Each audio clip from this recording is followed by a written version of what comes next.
You know, for me, Los Angeles is a character in my novels.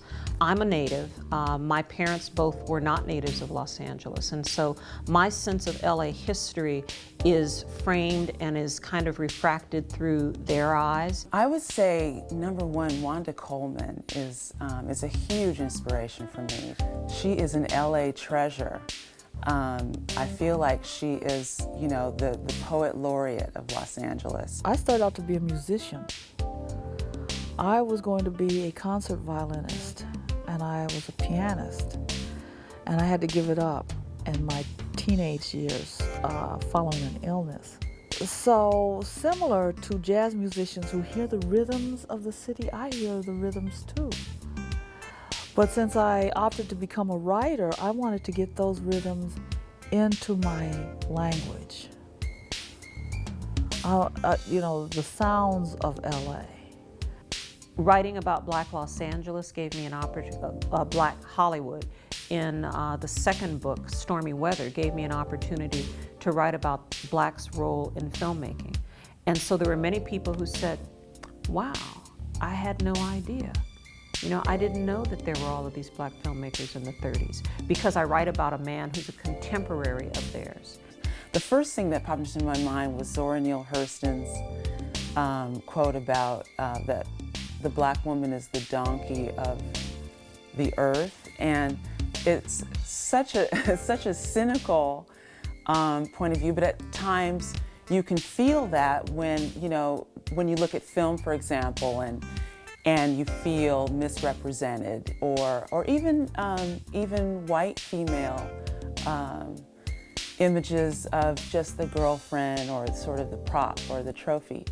But that's not always the case, because there are stories out there that are rich with the truth of all that we are. When I was evolving, there was no one to nurture me.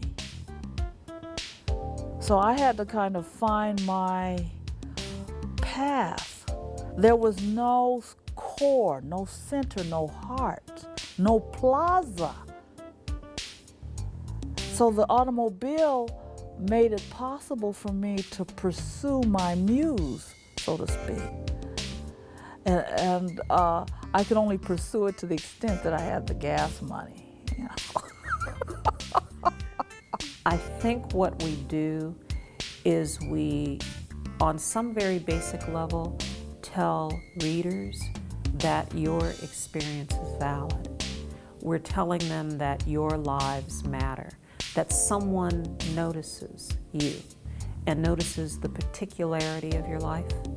And I think that kind of validation is very important, especially in Los Angeles, which is so much about external, and it's so much about the fame machine and about the glory machine and the bigger house machine and all of those things that take us away from our center. What you have to understand is you need to believe in yourself first of all. It's great to have mentors. I've had mentors. I actually mentor a child as well, and I do a lot of work with kids. But what's most important is that you believe in yourself and you believe in your work, because at the end of the day, it's you who is creating. Everyone can remember where they were when a major tragedy happened. I was sitting in my 6th grade class reading a love note from the boy who sat behind me when the principal's office scratched over the loudspeaker, broken up from the system's feedback and his own emotions, to tell us that President Kennedy had been shot. My father was barbecuing near our swimming pool when we saw the fires burning in Watts that first August evening in '65. Grandma puts me in the bathtub at home, the soap smelling like lemons, and Grandma's hands huge and soft with rough lines, splashing the bubbles over my body till it soothes me to sleep. I wake to the smell of fried bananas, black-eyed peas, and coconut rice. I hug Grandma from behind and ask her, what's wrong with that white woman at Boogie's? She had a facelift, Grandma says. Loving your outsiders, your street racers, dragsters, lowriders, cruiser bruisers, cowboys, and crip dogs. The lonely who find solace traversing freeway interchanges.